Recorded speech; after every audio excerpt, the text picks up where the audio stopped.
my apologies for being late.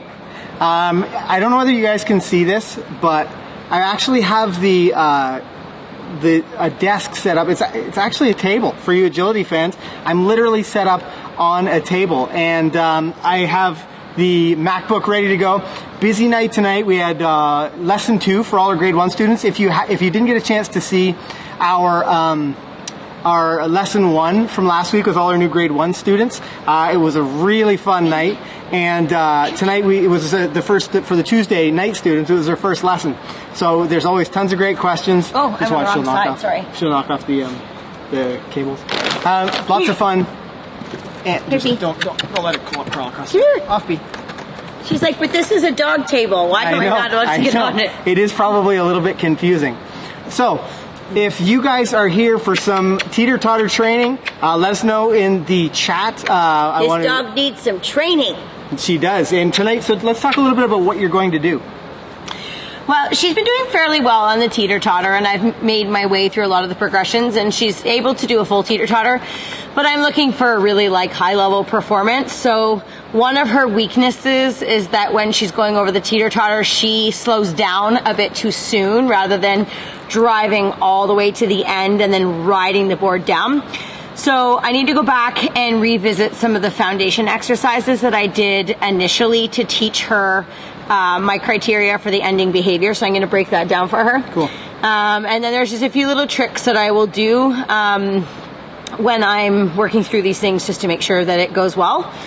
And I think it's just important to know with any obstacle in agility, for talking, it's dog training in general actually, but for agility, if there's something that's going along and you notice even just a glimmer of a weakness or a change, it's always good to revisit some of the earlier steps in your training quickly before you let things completely unravel. So if I was to do a full Teeter Totter now, the average person might look at it and be like, oh wow, it's a pretty good Teeter Totter.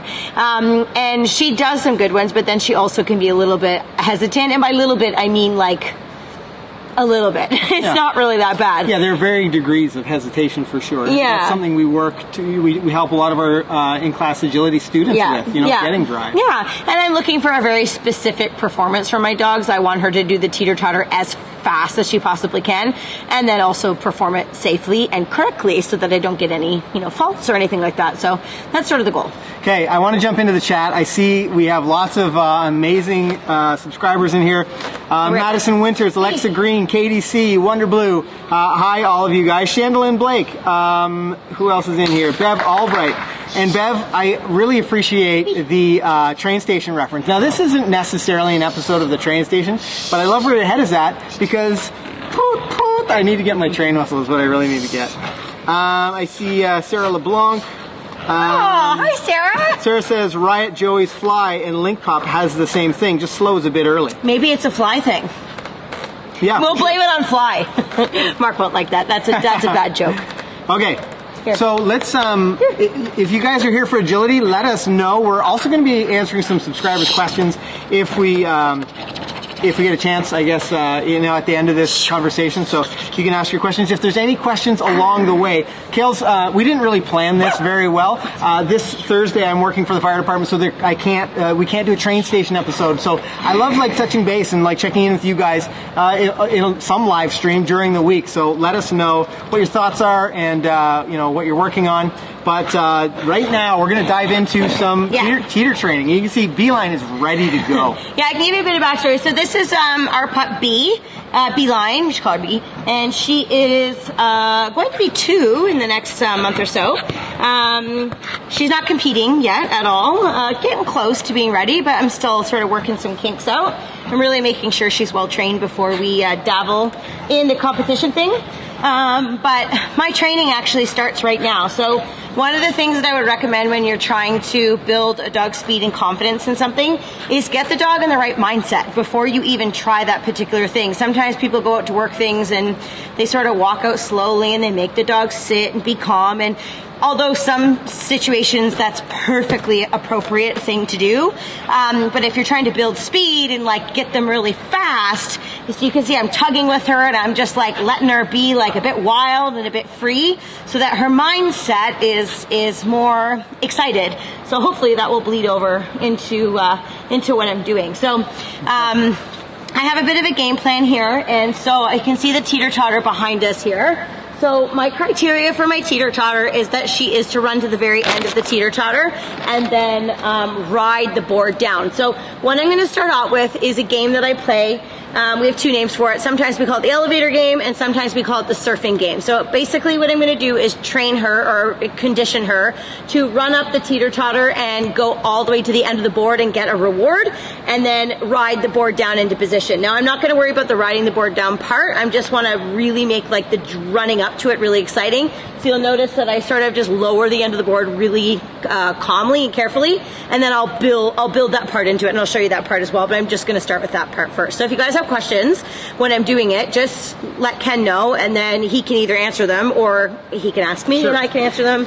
But where did you do with my treats, sweetie? Oh, they're right here. So something I wanted to mention to you guys, I know Kale had posted this in her agility Facebook group, and if you're watching this live stream on the Facebook, inside of Facebook, you might not have access to the chat, so you definitely want to head out to YouTube so you can join in the conversation, whether you go out to YouTube and then go to McCann Dogs or McCann Dog Training, or I know there's some way to get out of Facebook by clicking a few of the buttons, but excuse me, but if you want to join the chat, you're going to have to be on YouTube just to make that happen. So I see Becky Parker says, I don't know if we'll ever do agility, but I still learn so much about handling and training just watching. Yeah, and thank you for being our moderator. Becky's one of our My Dog Can students, and we really appreciate all her hard work. So I know you guys aren't here to see me. I'll get out of the way. Okay. Yes. Good girl. Yes. Good. Okay. So it's not about the ending. I don't know if you might have to repeat. I don't know how well the audio is. And let me know in the chat. Let me know in the chat, guys, if you can hear Kale okay. It's hard for me because I only have this. Our mobile live streams, I could probably make them even better, but... Yes! Good girl! Yes! Good! Yes. Okay. So basically what I'm doing is getting her to run up to the end of the board, and then I'm rewarding her. But you'll notice I'm not letting the board tip. I'm holding it, suspending it in the air. And so sit for a second, wait. Her natural tip zone, so based on her weight, when she gets to about here, the board's going to start to go. And that's sort of where she's been slowing down a little bit, and I don't want that. So I want her to come all the way to the end and ride it before it goes. So I'm preventing it from tipping naturally and teaching her that she is actually in charge of how it tips. Wait. Ready? Okay. Go. Yes. Ready? Target. Yes. Good girl. So she's getting faster every time. Yes. Okay. She gets a bit stuck on the end because she's had so many rewards. And do a couple more. Katie C says, a good teacher voice indeed. I can hear her loud and clear. Perfect. Ready? Okay. Go. Yes. Good. Yay. Good girl. Yes. Okay. Get.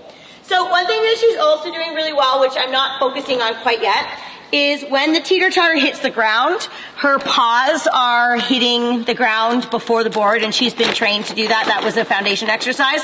I'm not really super emphasizing it right now. I'll show you that in more detail either, but that's something you can look for. For those of you who know agility, you might notice that already. Can you do one more? Here, sit, wait. Now, you should be, I guess I could switch sides, so you might not be able to see as easily, but you should switch sides when you practice this. Okay. Yes. Good. Yeah. Good girl. Yes. Okay.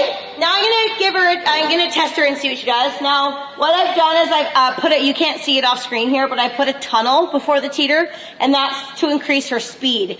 I was just doing these things just from a sit and a wait, but a sit and a wait isn't really that fast for the dog. The other thing, actually, Ken, will you hold her a couple times? Yep.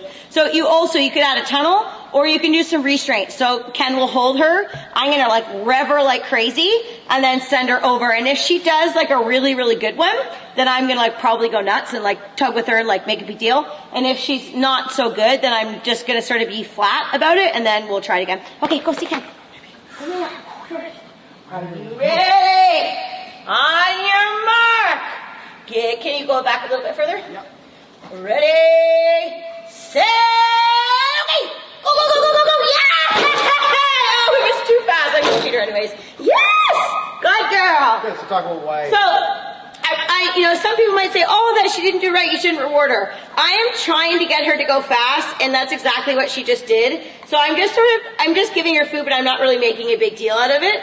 Hopefully she'll stick her landing this time. But if I was to respond to that by going, oh, I didn't like that, I might get rid of her speed right then and there. So sometimes in dog training, if you want to be a good dog trainer, you need to know when to break the rules and when to follow the rules. And that is one of the hardest things to train somebody to do. I felt it was appropriate for me to break rules. We'll see what happens. Maybe it'll bite me in the butt, maybe it won't. I don't know. We'll see. Okay, go see. That was so good, Libby. Ready, set, okay. Go, go, go, go, go. Turn it. Yes, excellent. Woo-hoo. Good girl. Turn it, turn it. Yes, good girl. Turn it. Hey, turn it. Yes, yes, yes. Good. Ready, set, okay. Hey, that was so good. Yay. So that was a really good teeter totter. That's what I'm looking for. So I'm going to try a couple with the tunnel now. And if she starts to regress, then I'm going to go back to the elevator game again. So KDC asks a question here. For people that aren't familiar with agility, why do you want her feet to touch before the teeter? Because it's a criteria that teaches her to do the teeter totter the fastest way. There's other people who have other methods. Some people like 4 on, things like that. I don't like that method unless I had a really small, light dog that needed the weight to keep it down. But dogs that do 4 on typically will slow down early because there's no concrete behavior. She knows that she's supposed to get her feet on the ground before the board hits, so that is a very black and white expectation. So it allows me to expect it each and every time with more ease. It's easier for me. It's easier for my dog. And that's really what dogs need. They need something that's very black and white. So you don't need the same criteria as me. I know it's the fastest way to do a teeter totter, so that's why I do it. But it's all personal preference and at what level you want to do it at. Some people are just happy for their dog to go over the teeter and get off of it again, which is totally cool. Yeah. For me, I want her to really book it over top of it. All right, we're going to do the stomp. Okay, ready? On your mark. Let go. Good. Ready? Take it. Yes, good. Okay, nice, good. Okay, so I would rate that one like a 9 out of 10. Because she could have done it a little bit better. She could have slid off the end a little bit more, but it was pretty decent. I think she can do better, though. I'm going to try it one more time.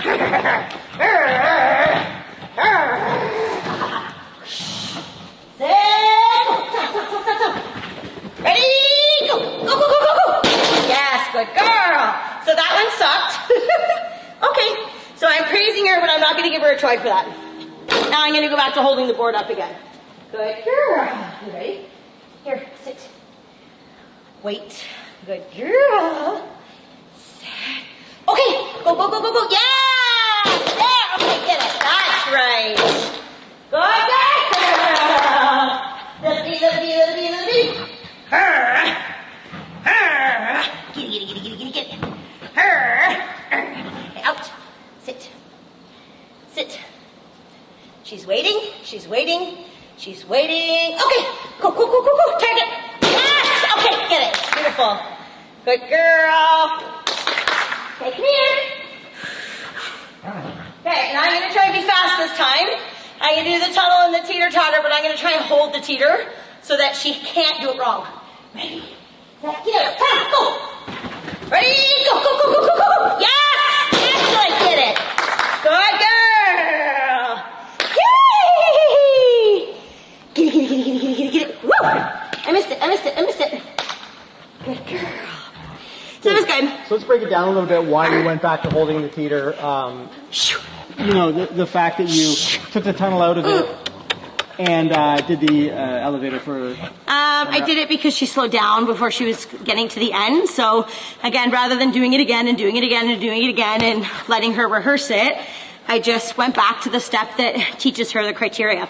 So I could keep practicing that, but I want to show you guys a few other games. So what I think I'll do now is show you the little foot dive game that I teach. So that whole stepping off thing that somebody had asked about. Okay, so just to stop you right there, okay. Neoma's channel said, I was taught the 4-on method. How could you find out about this faster method? Well, appropriately enough, Kale's about to do that. So yes. Neoma's channel, either you're psychic or Kale is psychic. One of you guys knows that that's the next exercise here. And you know what? Lots of people are very successful with the 4-on method for sure. I don't like it myself because I find that a lot of dogs don't do it as independently.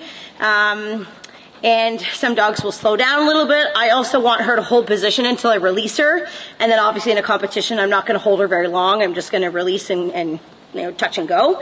But I just find that there's more reliability in it. It's harder to teach. The 4-on's easier to teach. This, what I'm doing, is much harder to teach. But I like it. I think it's fun. Elizabeth Daniel asks, what tug is that?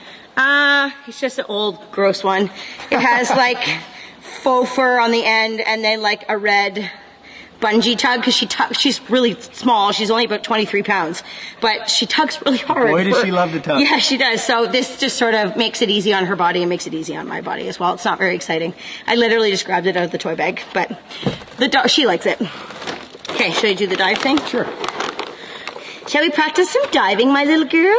So Alexa Green asks, when and how do you get into agility? Well, the first thing I'd do would be like look up if there's a local agility club near you. You can, if there's maybe a show or a trial, you can go out and start talking to people there. It's a pretty incredible community, and there'll be someone there that will be able to give you good advice and maybe talk to you about a local trainer or just to sort of really understand what the agility scene is like around you. I would look on the I'm not sure where you are, but maybe the AAC or the USDAA websites and see if there's a trial near you, and then you can go check it out. Find you. Yeah, good. Do you want me a different little tighter on you guys over there? Yes, good girl. Nice, good girl. Yes. Okay, here. Switch. Be. Hold on. Oh, Jesus. Okay, up you get then. So I get her to get up. Hold on. She's really excited right now. Come here. Wait. So I got her to jump up on the end of the board. Okay, up. Good. Okay. Yes, good girl. And I wait for her to offer to step off of the board. Yes. Until her target position. Yes. Okay, get it. And then we go from there. So I'm holding the board until her feet go first. And then once her feet goes, I drop from there. Now, she's done this game like, come here, B, switch. Wait, she's done this game a lot, so I have the board like even. But if I was starting out with this, I would probably start with the board just a few inches off of the ground. And she's been doing this game since she was a baby puppy. So when she was a baby puppy, I would play this with her. It was really easy to teach her to get on the board because she was so small. If you have like a really big dog, this game isn't really that easy. You have to practice around it. Okay, wait. Ready? Okay. Yes! Good. Yes. And I'm rewarding, yes. Or saying yes. Okay, get it. When her head is at the lowest point near the target plate. Here.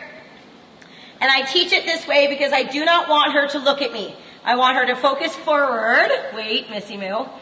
And I want her to focus on her job and not think about me. So my food's in this hand and I'm holding the board with this hand. Okay, ready? Okay. Yes! Excellent. Yes. You're so good. Yes. Okay, get it. Okay, one more. I got enough treats for one more. We'll see you, Alexa. Yep. Okay. Yes! Good!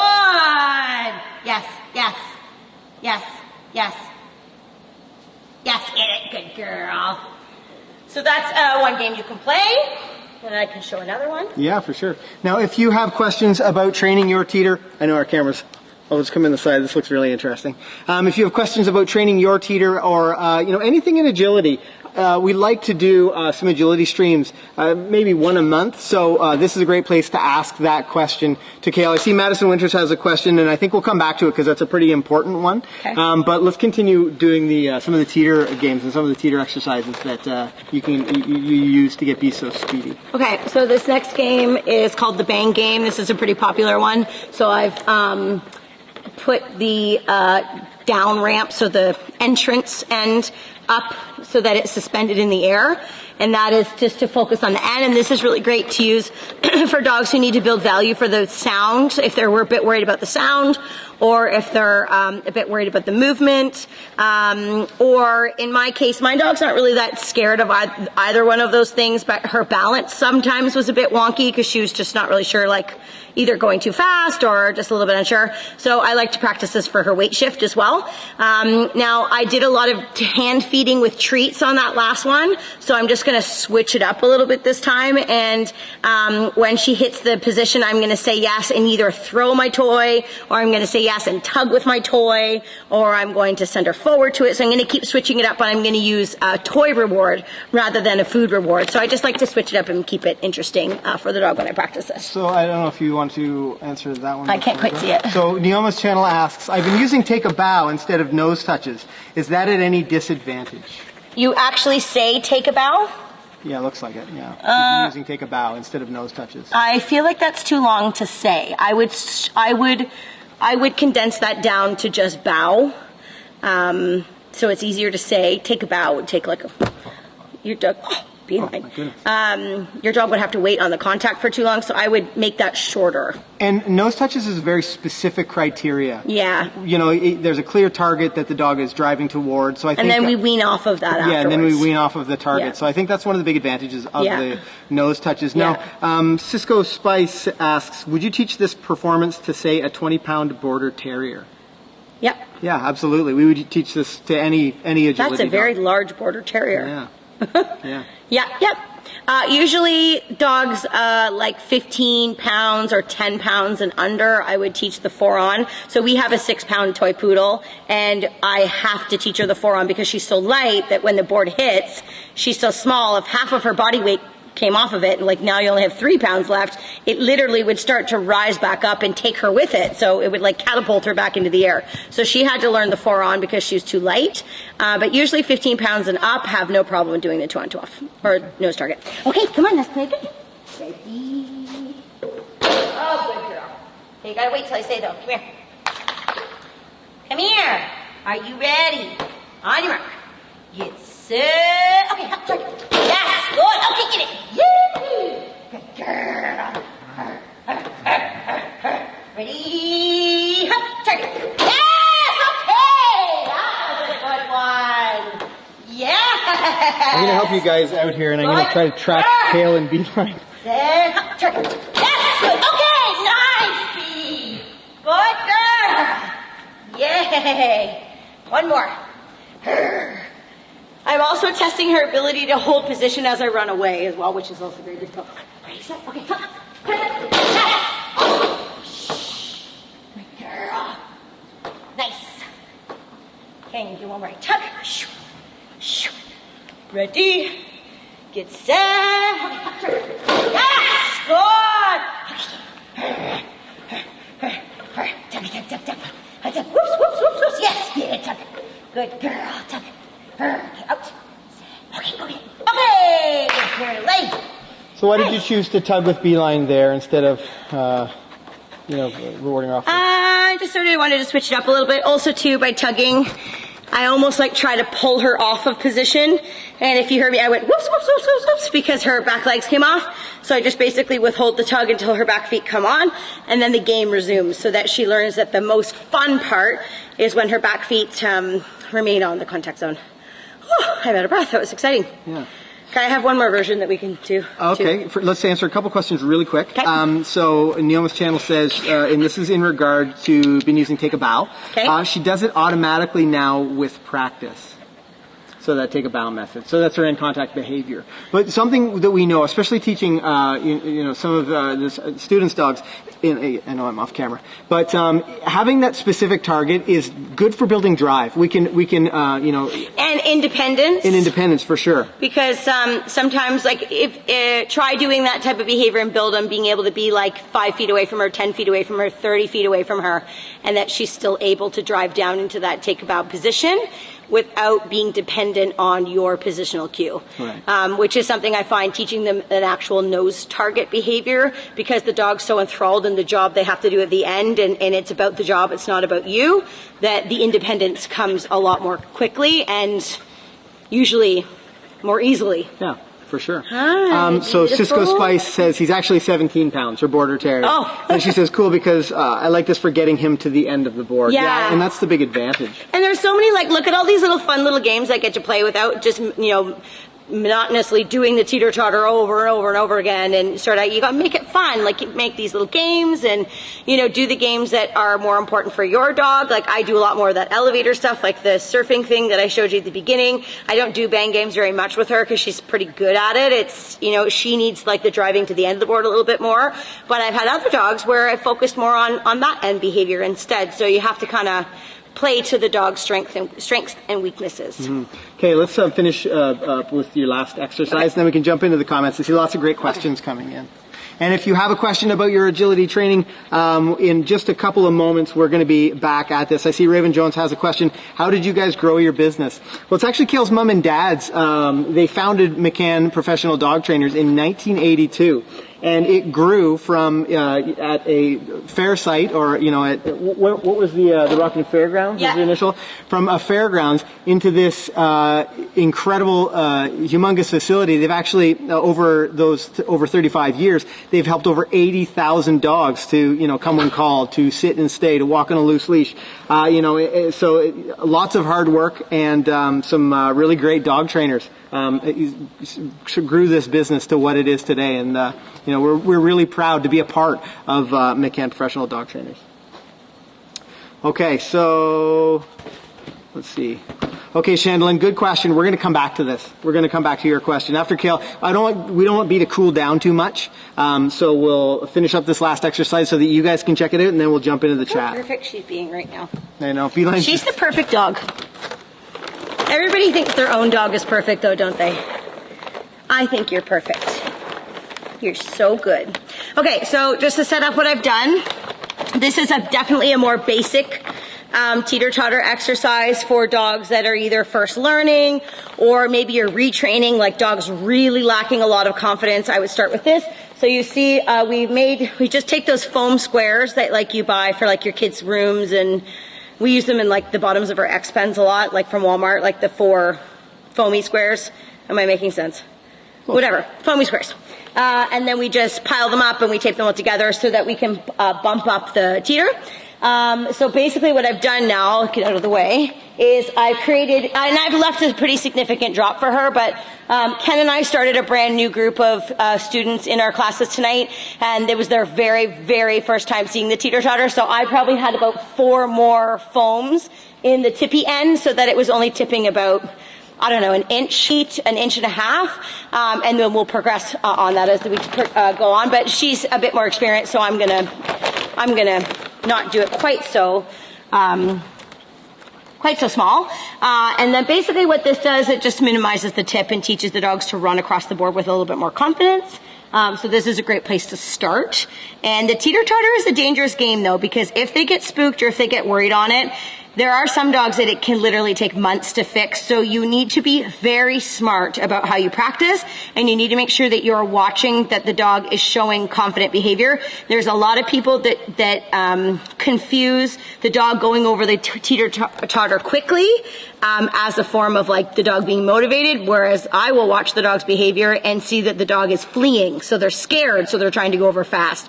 So the confidence that your dog is showing over the teeter-totter will basically tell you how quickly quickly you're going to progress, and every single dog will be different. And this is something, so Kale's mission statement, and this is something that we talk about quite often, is to train smarter, because there's only so much time in a day, and because she teaches so much, and because we have so many dogs, she needs to make the most of her training time. So specifically when it comes to agility stuff, she needs to train smarter, and she does everything she can to have efficient training sessions. This is one of the ways.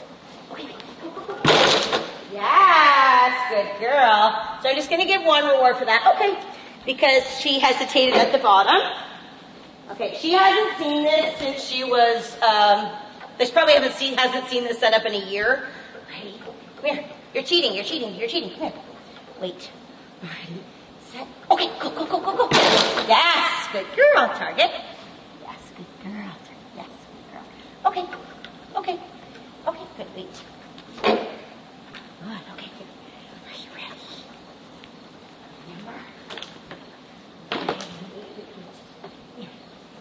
Ready, set, okay, go, go, go, go, go, go, get it. Yes, that was better. Good girl, yes, yes, yes, yes.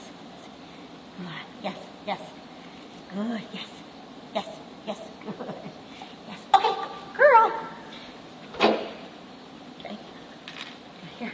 And maybe talk about just how you would use these as progressions, like what would the progressions would be? What do you mean? Like how you would progress from this point. If someone were like, geez, that looks like it's something that I could try. Maybe we can talk about that after you're done. Oh, you just remove the foams. You can say that if you want. Here. Like remove the foams one at a time. Wait. Wait. Wait. Come here, naughty pants. Wait. Wait, I say. Okay. Go, go, go, go, go. Yes! Good girl. Woo! You almost spilled there, babe. Turn. Yes. Yes. Good. Okay, get it. Okay, one more. Leave it. Here, ready?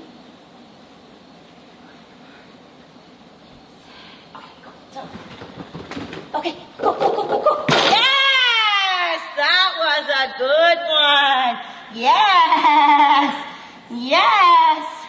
Missy Boo? Yes. Good, so, another good dog training trick is quit while you're ahead. If it starts to go well, so many people just want to do another one, and then the dogs start to get tired or something starts to happen, and then you might not end on your best rep. So that was a really good one. So I'm going to pull the plug. I'm going to end on something good. Bee, that was so good. I can never figure out where I need to be. You need to be here. Way over here. more. And I'm just going to lift the camera up a little bit more. I'm going to grab a foam to sit on so I'm not so low. Oh, here, you sit on the chair. No, okay, I got it. Can you make a chair of that? No, because then the dog can sit with me. Ah. Okay, so if you have any questions about your training, dog agility training specifically is what we're talking about tonight, and so I'm not cut off. I'm just hanging out like this. You want some foams too? No, I'm okay. So Kale was using those foams. If that's something that you want to try at home, yes. Don't be in a huge rush to remove those foams. Don't be in a huge rush to. Oh, I'm sitting right on the toy. Here you go. Make big progressions.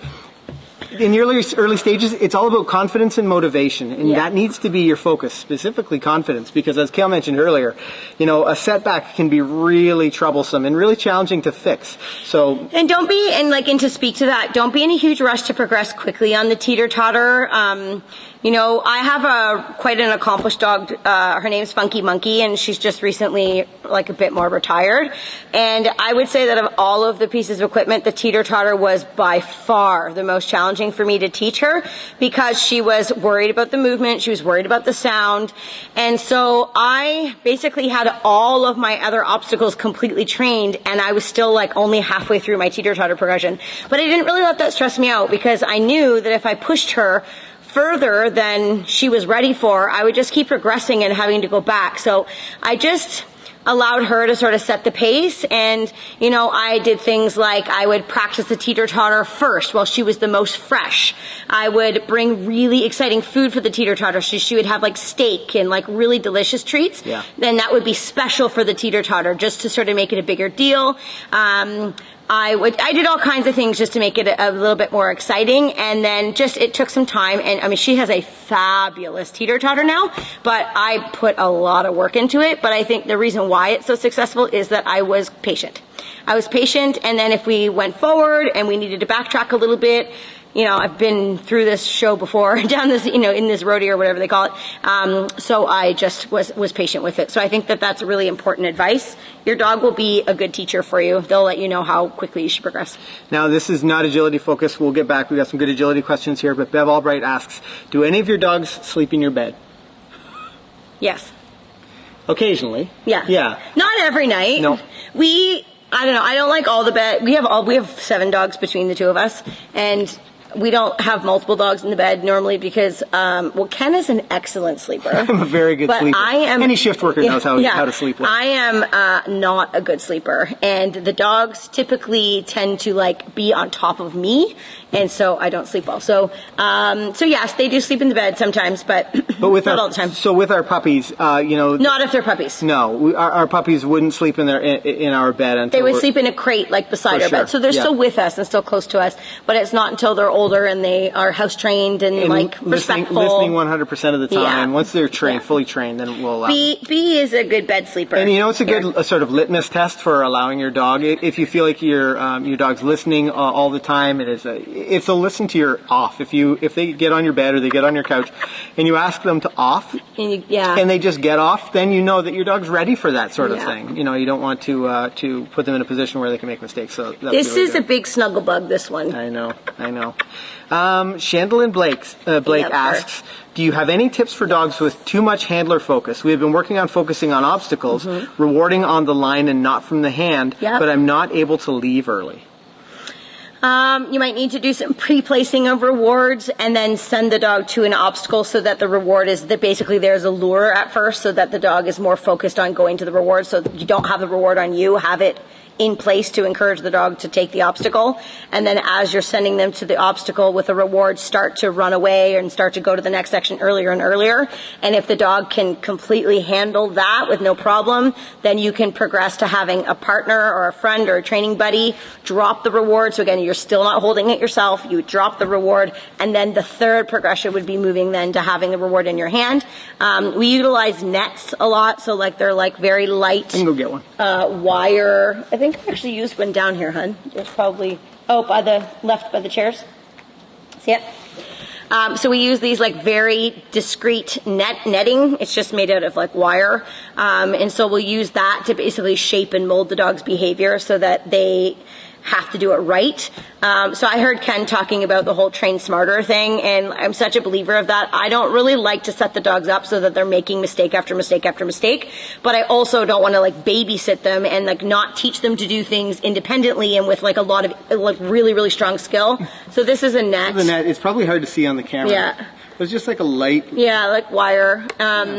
But that way, if I'm doing something hard, rather than adapting my handling and babysitting the dog, I will still do whatever is difficult, but then I'll just put the nets in place to help the dog understand what to do correctly, and then I can reward from there so that they're repeating it, doing it successfully, rather than having to start and stop and start and stop. Yeah. Which for some dogs, especially if they lack motivation or lack confidence, the whole starting and stopping just does a bad number on their confidence. So you want to try to help them to be successful. A couple good comments in here. Raven Jones, I'm happy I joined the live. Well, thanks for joining us, Raven. It's always fun to have lots of new people in the live. And if you're brand new on our live streams, make sure you type new in the comments. I'd love to know how many people have been here before and how many people are brand new. Sarah LeBlanc says, I love the mats idea. Yeah, we used to use pause tables, Sarah, but they're so heavy to lug. If we're first starting out, or if a dog is uncertain about the movement underneath them, I actually will legitimately use pause tables so that there's no movement whatsoever, because that actually can make a big difference for some dogs. But the foam mats have just been amazing. We actually have them numbered as well, so our students, we ask them to memorize their numbers on each side so that they can make progressions, and they're all different widths, and it's just been the best idea. I actually stole it from somebody that I teach seminars for in New Jersey. Her husband's really crafty, and he designed that for them, and I stole the idea and came home and did it. That's really handy. Shanlin Blake says she looks like she is headbanging. amazing nose targets. Yeah, she's a pretty intense nose targeter. We've been playing like hand tapping and nose targeting games since she was a little baby puppy, and lots of tugs and lots of plays, so she really, really likes to do it. KDC says, my puppy's 5 months and I really want to get her into agility. We're struggling to get her to use her back legs thoughtfully. Do you have exercises you love to get them thinking about their back end? Yeah, at that age, because you do want to be careful about what you're doing, because that dog is very young still. The two things that I would focus on is teaching them to back up. So to walk backwards, and we have a tutorial video on that, so Ken will put that in the link. If you're on, hopefully you're in YouTube now, you can teach your dog how to back up on our channel page, and it'll come up. But if you're watching this on the replay, then I'll post it in the description when I get a chance. Actually, I might be able to do it even before we leave tonight, so when the replay ends, you can probably refresh in like 5 or 10 minutes and check it out. Yeah, and then the other one that we do, I actually think we might have a video for this as well, is we teach the dog to get inside or on top of a box. Right. And when we start, the box is quite a bit bigger than the diameter of the size of the dog, so that it's really easy for them to get in. And then as the dog starts to get better, we start to make the box smaller and smaller and smaller. So if you can imagine like the big elephant that like gets the 4 little, I almost said paws. Yeah, no. Feet? Elephant feet, I guess? What do you call them? I don't know. Elephant stumps? Foot? Feet? Elephant feet, yeah. Okay, moving on from that. On a small space, so basically I would then start to shape the dog to get inside the box. It's really good for their rear end awareness and their body awareness as well. So we do have that video, and you know what I just realized? This is our 500th video right now. No. Yeah. 500 videos. We should have had like champagne or And like a cake or something. We want cake. I don't care for the champagne. I don't drink it all, but I love cake. This is exciting. I just realized 500th video. That is pretty cool. We have all kinds of videos on the channel, and we definitely, I'll also, not only will I make sure that backing up video goes into the description, but I'll make sure that I post the shaping video where we teach Beeline to stand on a little box. That's a really great body awareness exercise. And it's not super impactful on their body. They're not 5 months. You don't want to be doing any jumping or anything like that because they're just too little, but something like that is easy on their body, and it's a really great mental trick, but it's also really great for their footwork as well. Yeah, for sure. Bev Albright says thanks, I guess, for the puppy or dogs in the bed thing. SD Cruiser. So SD Cruiser. I recognize that name. Yeah, he's often on our live streams. Right. And I was talking to him, I was replying to his comments today. He has a new puppy at home. Oh, cool. He watched our Gentle Leader video. No, I don't think so. I don't remember. Nasty Cruiser, let us know what your dogs are. I think you told us what kind of dogs, but I can't remember. He did mention it in the last couple of days, Boxer? and I read it, but I don't remember. But he has a new puppy at home, which is pretty exciting. Cool. Hang on one sec. I just had the screen freeze. Maybe you can.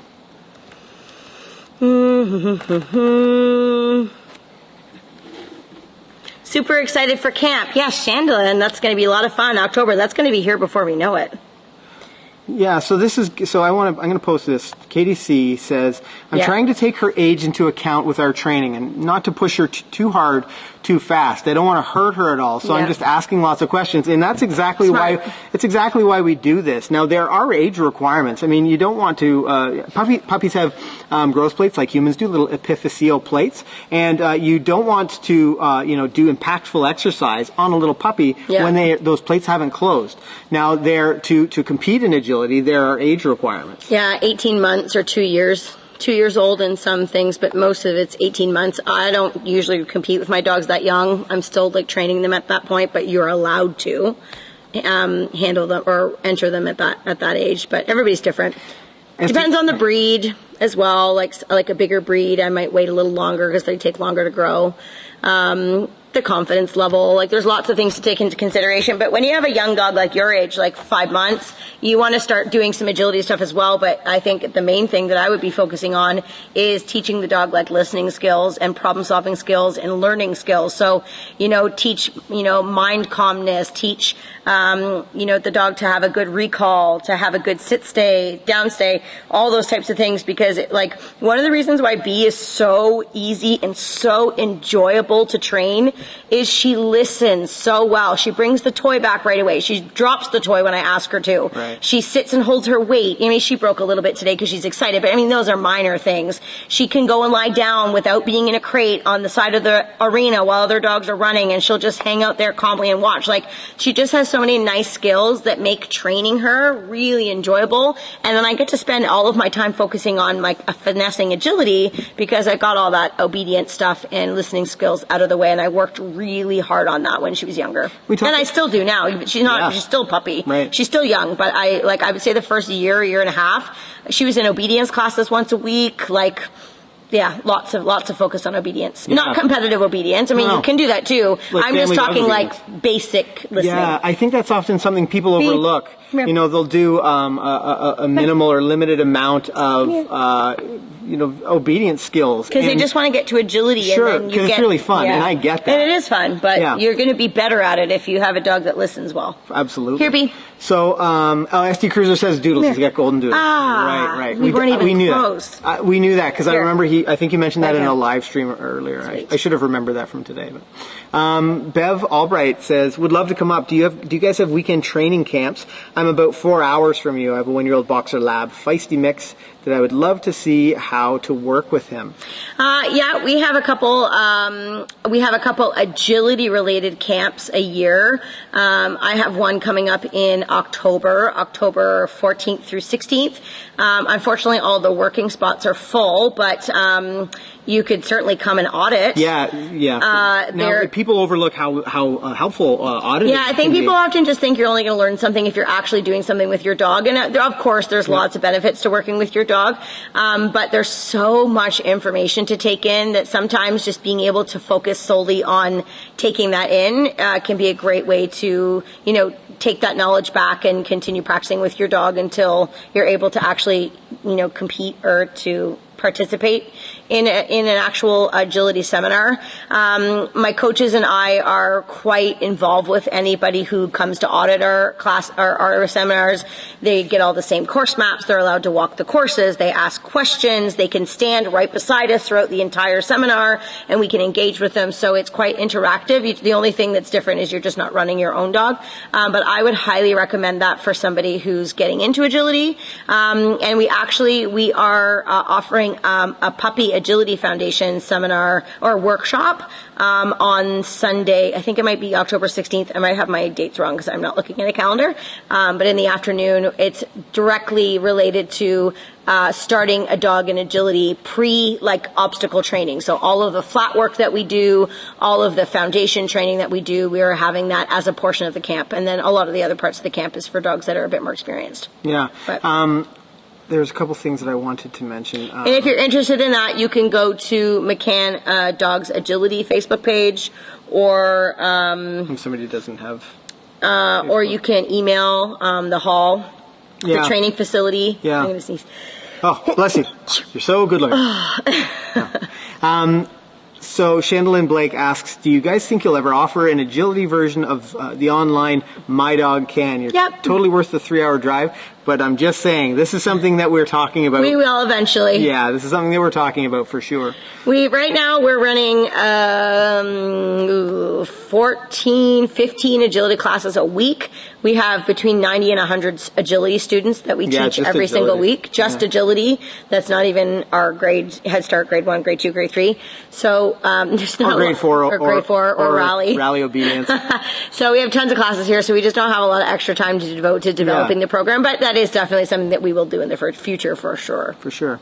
Katie C., I see your question. I'm definitely going to come back to it. But Bev Albright, when she mentioned, do you have weekend things? You get a lot of American students that come up for when you do private lessons. Yeah. So, if you're an agility handler if you're an agility handler and you'd like to do a private lesson, people travel from all over the place to come in for those private lessons. So maybe that would be an option. We're open all winter, so it's really warm and it's heated in here. Nice in so when it's blizzard outside, you can come in here and run around in a t-shirt, and it's so amazing. Yeah, Crystal the animal lover has joined us. Welcome, Crystal.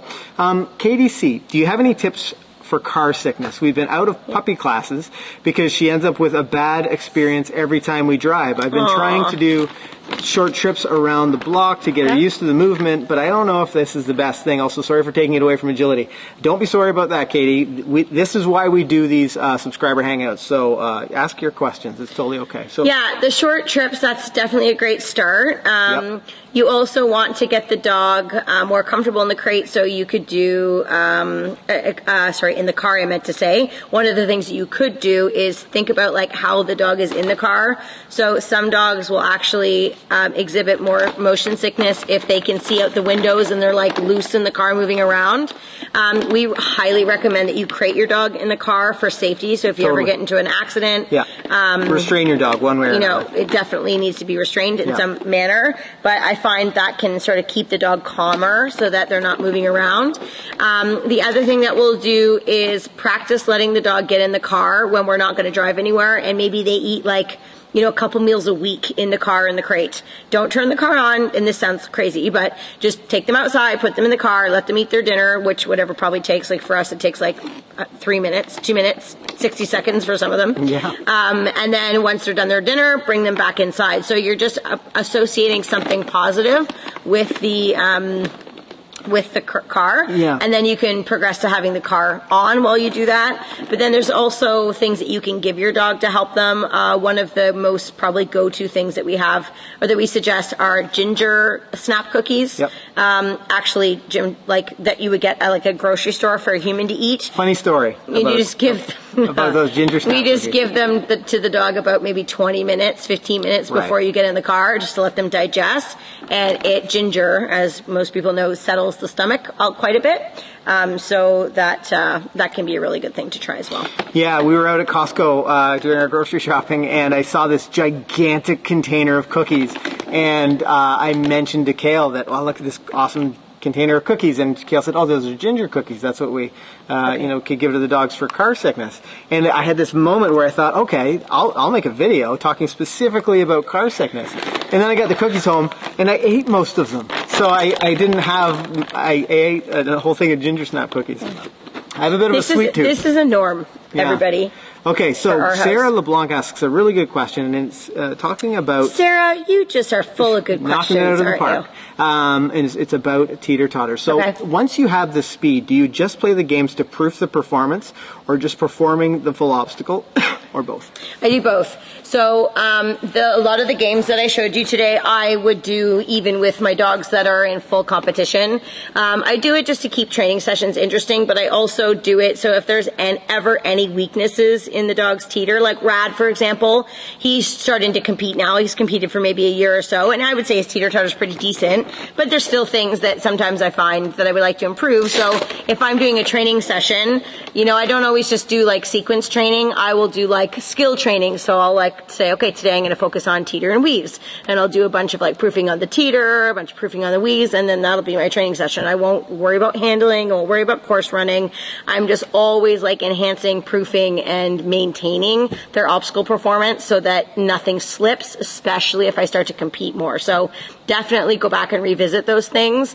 It also just keeps the training sessions like more fun for you and for the dog, because you can keep it a little bit more, have more variety. So I would definitely continue. Yeah. I think it's been about 15 minutes. If you guys are enjoying the agility videos, make sure you drop a like.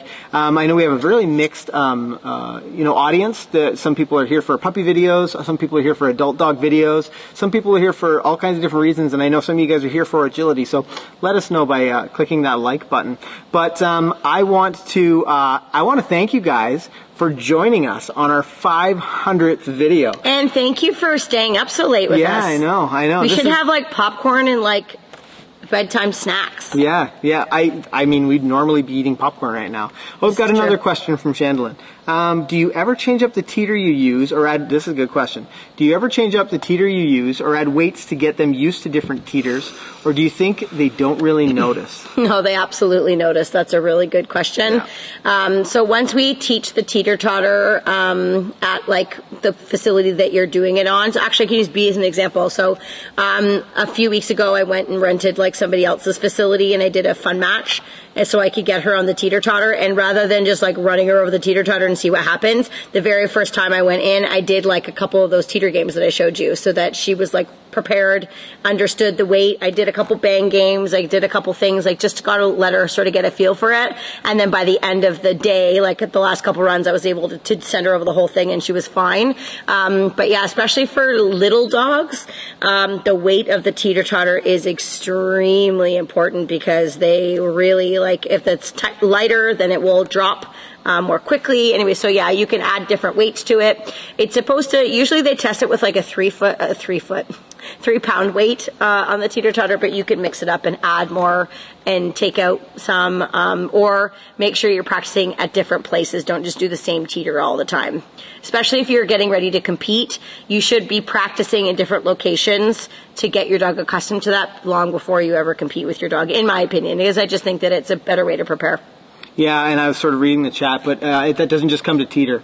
You know, like training in different environments. A-frame, dog walk, A-frame. jumps. Get your dog used footing. to Right. Footing's actually a really big one. Yeah, nowadays. like Bee's only really ever done agility on turf and a little bit on grass, like at my house or whatever. And actually, she's entered in her first competition in October, and she's going to have to run on dirt for the first time. So I don't know if I can get her on dirt between now and then, but that's going to be something that I have to be. I'll get the rototiller in the backyard and I'll turn up the soil. Anyway, so yeah, footing, things like that you just want to be aware of. I have to mention, Crystal the Animal Lover, thanks for joining us. You have a great night too. ST Cruiser, Choo Choo. Rebecca Parker, 500 is amazing, congrats. Bev Albright, Toot, congrats on the 500s. Thank you guys. This is, oh my gosh, I'm yawning. You know, I started the channel like several years ago with the intention of like, what is it, posterity? Is that was that the word when you save stuff for future viewing or whatever, or remember the old days? And I never would have thought it would have got to this point. We have I don't even know, maybe 14,000 amazing subscribers. I get to publish videos every single week. You want to make it to 20? Yeah, for sure. But I get to publish videos every single week to help people. And the reason that I'm doing the channel and I spend so much time and I'm so devoted to creating these videos is because this information would have been so helpful to me before I was a student. You know, all of these videos. Before you were an instructor, you mean? Before I was a student. While you were a student. While I was a student, yeah, for sure. Before I was an instructor, that's true. But you know, all of this information would have just made my life so much easier. Now, in saying that, I may not have ended up here. Who knows? You know, might have had a different life experience. But it's been so much fun to create these. Now, Wonder Blue asks, what word do you use for their nose touches at the obstacle? So we use the target command. Some people use the word touch. Something short and sweet and very concise is really, really helpful. You can say whatever you want, though. For sure. I say target, and then I have running contacts as well. And I'm real creative. I say run. I say run, run, run. Right, yeah. It's easy to remember while I'm running fast around a course. Yeah. Shandlin says, awesome. Thank you so much for these. I really enjoy them, and you are so thorough. Well, thanks, Shandlin. That is my intention for sure. Congrats on 500. Well, thank you very much. Wonder Blue says, Storm is 14 pounds. Can he do 2 on, 2 off? Yeah, you're sort of on the line of whether you could do it or not, but I think you can. The other thing too that I find is if dogs have a 2 on 2 off on the dog walk, it sometimes is easier to also do the 2 on 2 off on the Teeter Totter, so there's not some bleed over. They absolutely are perfectly capable of learning 2 different behaviors on each of the pieces of equipment, but sometimes it's just simplified if you do the same place in both. Same skill in both. Sarah LeBlanc says, have a great night, guys. This was fantastic info. Hope to see you at our hometown next year for the UKI Open. Yeah, baby. I'll be there. Kayla's been talking about it. I want my puppy to be ready by then. Yes. That's my goal. Yeah. On that note, if this is your first time on the channel and you consider your dog a member of the family, then make sure you hit the subscribe button, because we publish videos every single week to help you to have a well-behaved 4-legged family member. I want to thank you guys. This was a monumental live stream. This is the 500th video, so I'm so happy that you could join us for this, and I'm looking forward to 500 more. So thank you guys for joining us. We hope we were helpful. We hope we helped you better understand some of the teeter training skills and exercises that Kale uses, and help you to better train your dog. Hi, Beeline, and thank you for being such an excellent show dog. Our demo dog. You're the best girl, Bee. She's one of the cutest, that's for sure. On that note, thanks for watching, guys, and happy training. Bye for now. Bye.